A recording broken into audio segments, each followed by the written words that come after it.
Jalen's first day on the orbital station had been 40 years ago, back when its metal corridors still smelled of raw steel and new paint. He'd been quick then, so quick the older workers groaned about him, making them look bad. His hands had been steady, his stride unbroken, his laugh loud enough to echo off the vents. Now the station had doubled in size, entire sectors humming with new reactors, docking arms stretching into the void.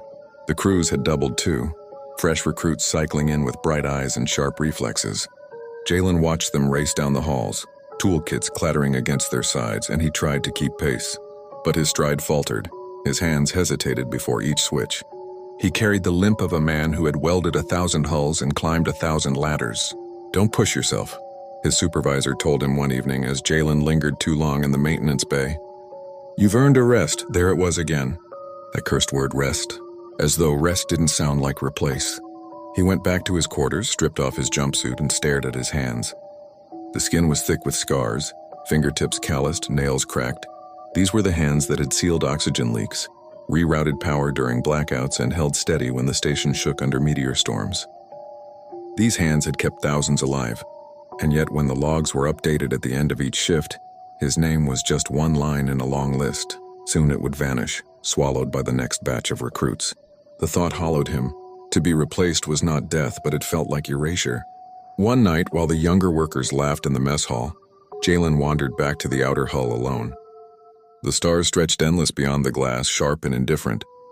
He pressed his palm against the cold pane and whispered, "Don't forget me."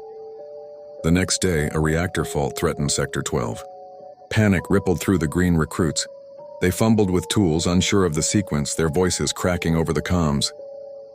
Jalen moved without thinking. His limp slowed him, but his memory was faster than their hesitation. He rerouted valves, flipped breakers, sealed the breach. When the alarms finally ceased, the younger workers stared at him, awestruck. "You saved us," one whispered. Jalen only nodded, though inside his chest something tightened and softened at once. Perhaps he was slower now. Perhaps his body betrayed him. But his decades were not wasted. His knowledge still mattered. His presence still mattered. Later, in the quiet of his quarters, he sat with his logbook. He didn't write the technical details. Instead, he wrote names of every crew member he had trained, every recruit who had shadowed him, every worker who now carried a piece of his memory forward. When the shift change came, and his name finally slipped from the roster, he hoped those names would remember him. He wasn't afraid of dying. He was afraid of fading. But maybe, just maybe, the people he'd trained would carry his light into the corridors long after he was gone.